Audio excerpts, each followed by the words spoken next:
Memories of Tennessee, Nashville. Coming up, a $10 million ticket to ride. Such a contradiction. The heart. 1 year after.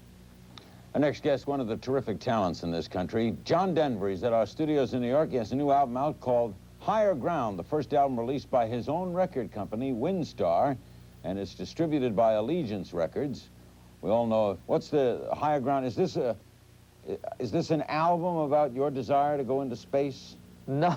Because that's an interesting title, Higher Ground. Well, the title came from a pilot for a television series that I did for CBS about a fellow goes up to Alaska to be a bush pilot. And it has to do with, you know, that thing in all of us where we look to better ourselves. We want to live up to the best that we sense of ourselves. And, you know, what is it? I think Whitman said a man's reach should exceed his grasp. Yeah. That's what that song has to do with. Okay, and you've got a Christmas special coming, what, television Christmas special? I do, on December 21st with CBS also. Now, what, John, we'll be taking calls in a while, and I know there's a video out that we've been showing in association with this album. Tell me about this desire to be a civilian in space.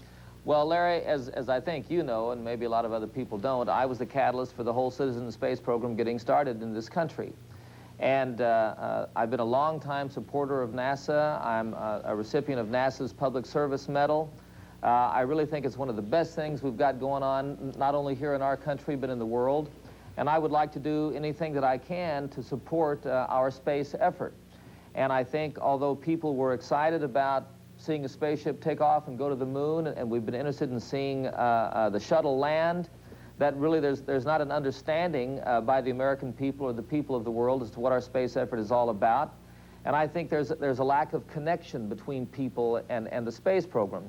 And I think that for NASA to live up to its potential, to do the things that it's possible to do, and to reap the benefits that are there for us here on planet Earth from what we're doing in space, they need somebody to go out and talk about it, communicate about it. They've denied your request, right? No, that's not true. When we started this whole thing, until President Reagan said that he was going to send a teacher in space first, I had every reason to believe that I was going to be on that first flight. Really? Yes, sir. And where is your current standing with regard to NASA? Well, the truth is, right now, you know, there's a part of me that would like to have seen a private citizen on board the Discovery. And it just didn't work out that way, and because of the circumstances, there were so many new things that we were doing with the ship itself that it really wasn't appropriate. And I suppose it's not really appropriate for a citizen to fly in our program for some time to come.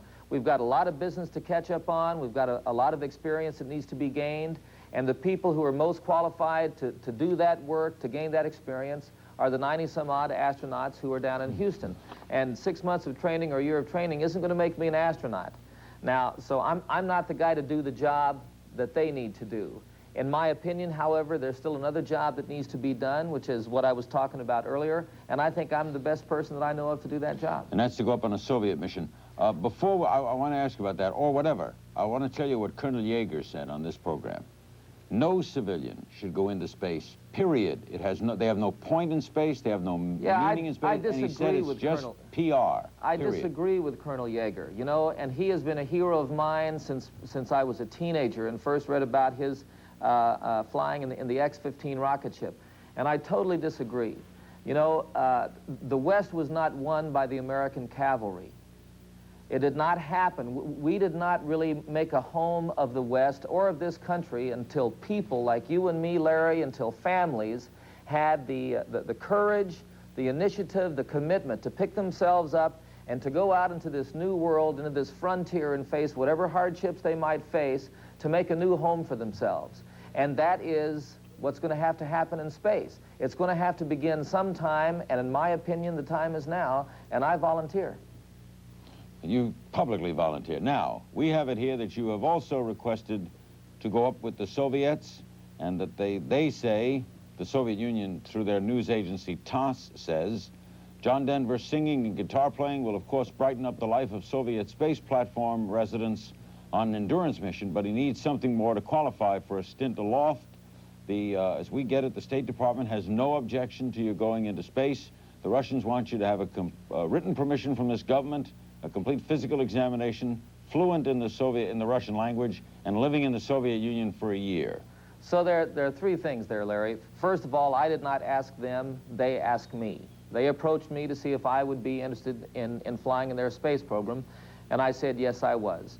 Secondarily, I did not offer them $10 million to fly. They said that the cost of housing and training an individual, ultimately putting him in space with all the support systems that are necessary, bringing him back safely to Earth, that cost was $10 million. If you check with the French government, you'll find that they have a cosmonaut, a French cosmonaut, who's taking his second flight, who was given the same preconditions, although I think they were waived in this case.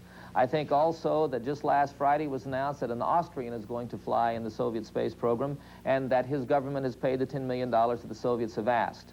So, you know, there are a couple of things there that created a lot of trouble for me in this, that were miscommunications in the original communication that came out through the press. Where does it stand as of now?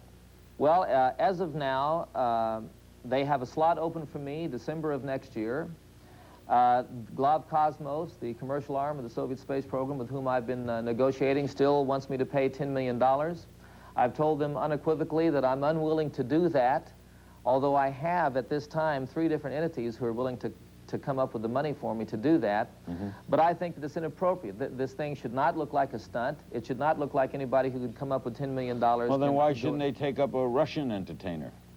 Well, I think that there are a couple of different things that they're going for, Larry. In the first place, Globkosmos was set up as the commercial arm to get business for their space program. The Soviets need foreign currency. Rubles are valueless outside of the Soviet Union, and there's a lot of things they'd like to be doing. For instance, I have a friend whose name is Velikov, Vice President of the Academy of Sciences, who was a recipient of the Winstar Award this year, who wants to buy 1 million computers for the high schools in the Soviet Union. And they don't have the currency to buy them. They don't have the technology to build them themselves, and I'd like to help him do that. Now, one of the few things the Soviets have to offer to the rest of the world that can gain this hard currency for them is their reliability and experience in space. And so this is why Globkosmos was created, to go out and get business for the Soviet space effort. It is these people with whom I was told I should handle my negotiations in pursuing this project, and they want $10 million. I've told them, you know, it's like they got a little bit of a marketing program going on here, and sending an American, and certainly someone who's known all over the world, is going to be a big plus for them in that regard. And I've suggested to them that here in our society, when someone like me lends their name to a product or to an endeavor such as this, that we get paid, and maybe for something like this, it's going to take a year out of my life, they ought to be paying me $10 million. And do you think you're going to go with them? I don't know. There are a lot of hurdles to overcome, the major one being this $10 million. I have some very strong support, I think, high up in the Soviet Union. I'm told by Globkosmos that, at least in regard to this December flight, I've got to make a decision by November the 1st. I'd say that the odds are about 60-40 in my favor right now. John Denver in space with the cosmonauts. What a story. We'll come back with your phone calls for this extraordinary guy after these words. Up upon Montmartre, where she stopped to rest a while, all the artists look at her, and they long to paint her smile. For even in her sorrow, there's something. CNN's Evening News. Efforts continue to save 3 whales trapped under the Arctic ice with chainsaws and helicopters aiding the rescue. That story tonight at 10 Eastern on CNN. Ready to go to your calls for John Denver, Bethlehem, Pennsylvania. Hello. Hello, Larry. I'd like to ask John a question. I understand after listening to him tonight that he personally is not going to pay the $10 million, but he said that he has sponsors that are willing to pay it for him. And my question is, doesn't he feel that this is a little bit unpatriotic to take $10 million out of the United States, give it to the Russian space program, instead of leaving it in this country to help our space program? John? Well, as I've said, I'm personally unwilling to pay the money, whether I'm able to raise it or not. You know, I don't think it's appropriate that that be done, and if I had $10 million, there are a lot of other things that I would rather use it for that I think would be more valuable. It so happens that 2 of my sponsors are foreign, so maybe that takes a little bit of the onus off. I don't know. Yeah, that would. Los Angeles, hello. Los Angeles, are you there? Angeles. Yes, go ahead. Love your show, love you to pieces, John. What I wanted to ask you was, it seems as though people were trying to talk you into giving a more, quote, sexy image. And I wondered if that was because you or they felt that we'd lost our love for the songs that you made part of America. Well, I really don't think about that. I try to be who I am, and this is who I am right now. This is the way that I look, and this is how I'm living my life, and these are the things that I'm going for, and what people's perception or image of me is not a great concern to me. We go to Jackson, Mississippi with John Denver. Hello. I just want to tell John Denver that I've always really loved him. My dad is from Corn, Oklahoma. Far out. Corn, Oklahoma. That's where my father's family was all from. Dad buys toupees from your uncle in Clinton, Oklahoma. Yep. Your uncle makes toupees? He does now. He gave me some of my earlier haircuts. He was the guy that gave my dad a perm when he got his hair all curly, you know, and it's That's great. funny. Do you have a question, ma'am? Really, my question was the same as the guys from Bethlehem, Pennsylvania. I was concerned about him giving money to the Soviets. Here need computers like they need there. Well, yes, ma'am, and I'm not willing to do that. I think that I can find a lot better use of $10 million. I can't afford it in the first place myself. If I'm able to raise the money, I think that it's something worth pursuing, but I think it needs to be weighed against what could be done here in the United States, and that it's absolutely not taking away from something that can be done or is going on in our space program. San Antonio, hello. Hello, John. How do you characterize your involvement in the New Age movement? And if there is a connection there, do you see that as important in your quest for space flight? Well, I think that, what we call the New Age movement or New Age thinking can be likened unto perhaps when Christopher Columbus set off to prove that the world was round or that there was a shorter route to India. That was New Age thinking at the time. I think when Thomas Jefferson wrote the Declaration of Independence here in our country, that was New Age thinking at the time. And I think that there is an aspect of consciousness that's coming forth on the planet now that we have labeled New Age thinking. And for me, the simplest terms to communicate that is that the world has always been about you or me, which of course means me first. And I don't think that we can survive that way. And I think we have to begin to recognize that it's a world of you and me, that it's going to take all of us working together to be able to live up to what's needed to solve the problems that we're facing. We'll take another call. By the way, Marilyn Quayle, Dan Quayle's wife, will be on this program Friday night. Marilyn Quayle Friday night, Cheryl Teagues tomorrow night, Sunnyvale, California for John Denver. Hello. Hi, John.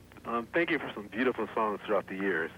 I remember you on the first Midnight Special when you were trying to get 18-year-olds to vote. Yep. And do you know why it is that performers like Helen Reddy aren't really singing that much anymore? Or is it just that the music's changed? What is your opinion about that? Well, I think there are several things. We all grow older, get a little bit tired of being on the road. Musical styles and trends change, and some of us are not able to adapt to those. Some of us don't want to.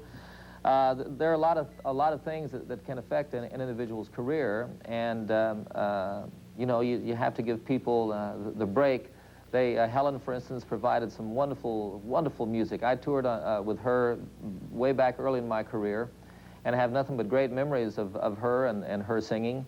And if she wants to slow down now, spend a little more time at home, God bless her. One would think that John Denver, though, those songs are universal, and they're forever. One would think that. One would be mistaken then in thinking that. I hope not. I mean, am I mistaken in thinking that? I don't think so, and it's not for me to say, but... in other words, if Calypso were recorded today, it wouldn't sell? Well, I don't know. The major problem, and this is part of why I started my own record company, Larry, is getting it on the radio. I recorded 25 albums for RCA, and I know that there are a lot of people out there, and, at one time I was the biggest selling record artist in the world. And I know there are a lot of people who have 8, 10 John Denver albums, and I think that my record company started taking me for granted, and they weren't out there pushing the single records that I put out. And if people had 8 or 10 John Denver albums in their catalog and didn't hear something new on the radio that caught their interest, they're not going to go looking out for a new album. And quite frankly, I think some of the best music I've done in my career is in the last 10 years, in the last 5 years, as a matter of fact. Mm-hmm. And most people aren't even aware of those albums or those songs, so I want to get it out there. Is Higher Ground going to get airplay? I'm working on it, and I appreciate what you're doing with the single, A Country Girl in Paris, showing the video tonight. I'm on tour now and doing some things that I haven't done in years. So today I was in Boston. I was going by some of the retail people and record Shaking stores. hands.